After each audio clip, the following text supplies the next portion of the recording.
Netanyahu के तख्ता पलट की तैयारी चल रही है। जी हाँ, इस तख्ता पलट को लेकर क्या बड़ा खुलासा हुआ है आपको आज के इस वीडियो में बताऊंगी। हिजबुल्लाह और हमास के लड़ाके किस तरह इस्राएली सैनिकों को मैदान छोड़ने पर मजबूर कर रहे हैं, ये भी आपको बताऊंगी। इसके अलावा दोस्तों खबर है कि नेतन्याहू के अब ऐसे दिन आ गए हैं कि उनको ब्लैकमेल किया जा रहा है। वो भी हमास या हिजबुल्लाह नहीं कर रहा है, बाइडेन कर रहे हैं नेतन्याहू को ब्लैकमेल। क्यों बाइडेन ने नेतन्याहू को ब्लैकमेल किया, पूरी डिटेल इस खबर की आपको इस वीडियो में दूंगी। इसके अलावा भी तमाम खबरें लेकर हाजिर हूं, इसलिए पूरा वीडियो जरूर देखिएगा। लेकिन दोस्तों वीडियो शुरू करूं उससे पहले आपसे एक छोटी सी गुजारिश है कि कमेंट बॉक्स में अपने नाम के साथ आप जिस शहर या इलाके से हैं हमारा ये वीडियो देख रहे हैं वहां का नाम जरूर लिखा करिए। एक और गुजारिश है दोस्तों, एक अपील है, एक शिकायत भी कह सकते हैं इसे, कि आप लोग वीडियो तो देखते हैं लेकिन वीडियो को लाइक नहीं करते। इसलिए दोस्तों वीडियो को लाइक और ज्यादा से ज्यादा लोगों तक शेयर किया करिए।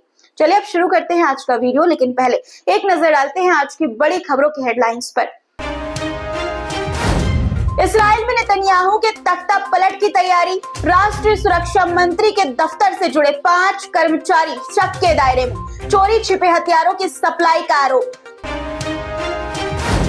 मोसाद के पूर्व चीफ ने नेतन्याहू की तुलना स्टालिन से की, कहा सत्ता हासिल करने के लिए नेतन्याहू किसी भी हद तक नीचे गिर सकते हैं। बाइडेन ने नेतन्याहू को किया ब्लैकमेल, कहा हथियार चाहिए तो लेबनान शांति समझौते पर चुपचाप करो दस्तखत। इराक ने नेतन्याहू को दी बड़ी चेतावनी, कहा इराक पर हमला करने का अंजाम भुगतने के लिए इस्राएल रहे तैयार। यूएई में यहूदी धर्मगुरु की हत्या के सिलसिले में 3 उज्बेकिस्तानी गिरफ्तार, हत्या में शामिल होने से ईरान का इनकार। हिजबुल्लाह ने नेतन्याहू के दावे को किया खारिज, कहा उसके पास अभी भी घातक रॉकेट और मिसाइलों का जखीरा, हिजबुल्लाह कहीं से नहीं हुआ कमजोर। द लाइव टीवी, सच सबसे आगे। आदाब दोस्तों, मेरा नाम है मुस्बा खान और आप मुझे द लाइव टीवी पर देख रहे हैं।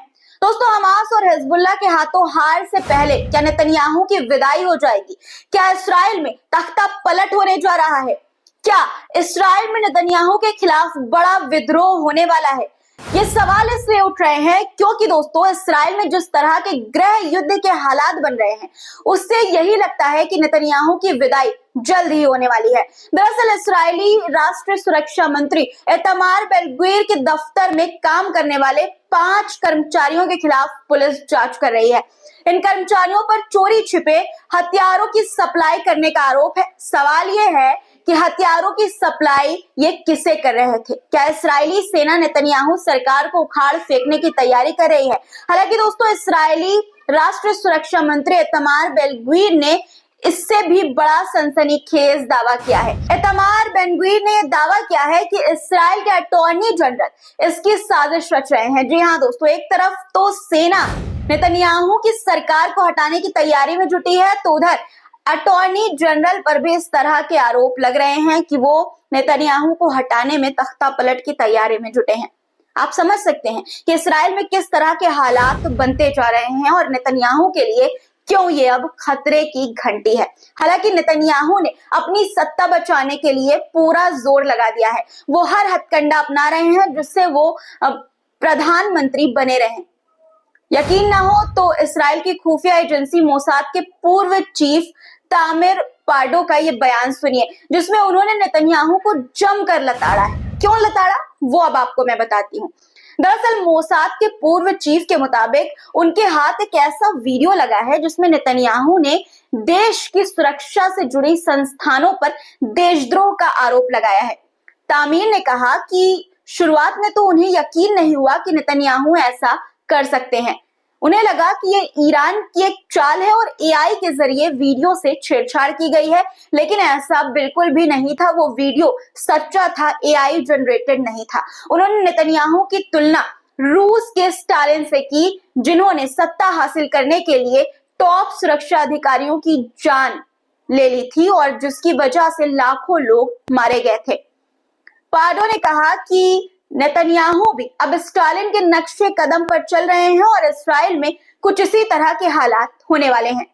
नेतन्याहू जहां अपनी सत्ता बचाने की चुनौती से जूझ रहे हैं, वहीं हिजबुल्लाह ने उनकी मुश्किलें और बढ़ा दी है। एक रिपोर्ट के मुताबिक हिजबुल्लाह के पास अभी भी हजारों की संख्या में घातक रॉकेट और मिसाइलें हैं। इनमें से कई हथियार 40 किलोमीटर तक हमला कर सकते हैं।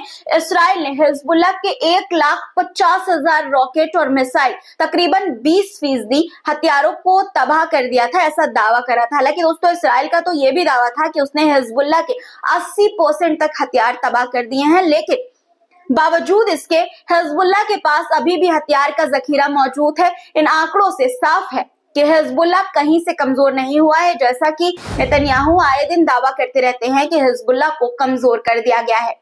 अपनी ताकत का एहसास कराने के लिए हिजबुल्लाह लगातार इस्राइल पर हमला भी कर रहा है।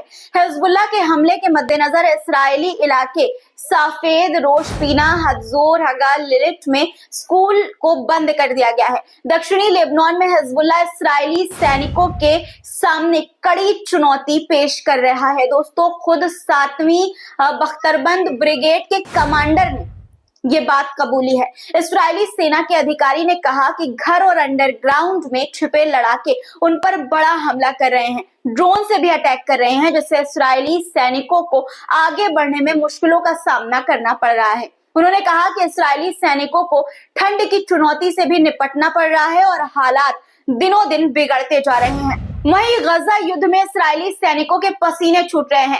युद्ध में 416वें दिन हमास के हमले में इस्राएल के 20 सैनिक या तो मारे गए या बुरी तरह से जख्मी हो गए हैं। गजा के जेनिन में इस्राएली सैनिकों के ठिकानों पर हमास ने बड़ा हमला किया है। सलेम में उसने इस्राएली मिलिट्री चेक पॉइंट को टारगेट किया। इसके बाद पूरे इलाके में सायरन की आवाज गूंजने लगी। दोस्तों, नेतन्याहू हर तरफ से घेर चुके हैं, घर में भी और बाहर भी। अमेरिका ने भी अब इस्राइल पर शिकंजा कसना शुरू कर दिया है। नेतन्याहू को ब्लैकमेल अब अमेरिका कर रहा है। जी हाँ दोस्तों, कोई और नहीं बल्कि अमेरिका के मौजूदा राष्ट्रपति जो बाइडेन नेतन्याहू को ब्लैकमेल कर रहे हैं। बाइडेन ने कहा कि अमेरिका इस्राइल को हथियार की सप्लाई जारी रखेगा, लेकिन उसे लेबनान में युद्ध विराम समझौते को मंजूर करना होगा। दरअसल गजा और लेबनान में नरसंहार को लेकर इस्राइल के खिलाफ दुनिया भर से आवाज उठ रही है। दुनिया के दबाव के आगे अमेरिका ने इस्राइल को हथियार देना बंद कर दिया है और इससे इस्राइल के अंधभक्त पत्रकार आमिर बौखला गए हैं। दोस्तों, आमिर ने अमेरिका पर निशाना साधते हुए कहा कि इस तरह का दोस्त अगर किसी के साथ हो तो उसे दुश्मन की जरूरत नहीं। अब बात इराक की करते हैं, जिसने नेतन्याहू को बड़ी धमकी दी है। Supreme Islamic council of Iraq के प्रवक्ता ने कहा कि कायर इस्राइल में इराक पर हमला करने की हिम्मत नहीं। उन्होंने नेतन्याहू को चेतावनी देते हुए कहा कि अगर उसने ये हिम्मत दिखाई तो इस्राइल को अंजाम भुगतने के लिए तैयार रहना होगा। ईरान के supreme leader Ayatollah Ali Khamenei ने भी नेतन्याहू पर बड़ा हमला बोला है। खमेनी ने कहा कि गजा और लेबनान में हजारों निर्दोष लोगों की जान लेने वाले, लाखों लोगों को बेघर करने वाले नेतन्याहू को मौत की सजा दी जानी चाहिए। उन्होंने कहा कि नेतन्याहू को सिर्फ गिरफ्तार करने से काम नहीं चलेगा, उन्हें सख्त से सख्त सजा मिलनी चाहिए और ये सजा है सजाए मौत। वहीं दोस्तों, खबर यह भी है कि यूएई में इस्राएली धर्मगुरु जवी कोगन की हत्या के सिलसिले में पुलिस ने 3 उज्बेकिस्तानियों को गिरफ्तार किया है। इस्राएली धर्मगुरु की हत्या को लेकर दुनिया भर में बवाल हुआ था। इस्राएल से लेकर अमेरिका तक में इस घटना की निंदा की गई थी। नेतन्याहू ने इसे आतंकी घटना करार दिया था, आरोप लगाया था कि इस हत्या के पीछे ईरान का हाथ है। हालांकि यूएई में ईरानी एम्बेसी ने इस आरोप को खारिज कर दिया है। आपको बता दें कि जवी कोगन को दुबई में अगवा कर लिया गया था। 4 दिनों के बाद उनकी लाश मिली थी। गजा और लेबनान में चल रहे युद्ध का असर पूरी दुनिया में देखा जा रहा है।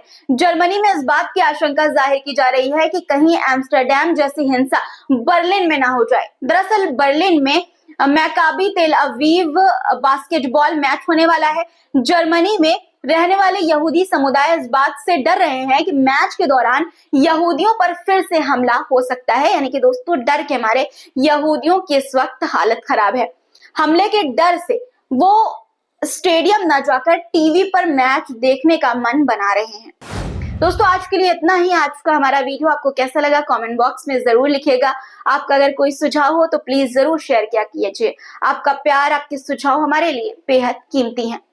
फिर मुलाकात होगी आपसे कुछ नए मुद्दों के साथ। तब तक के लिए अपना और अपने परिवार वालों का ख्याल रखिए। खुदा हाफिज। द लाइव टीवी, सच सबसे आगे।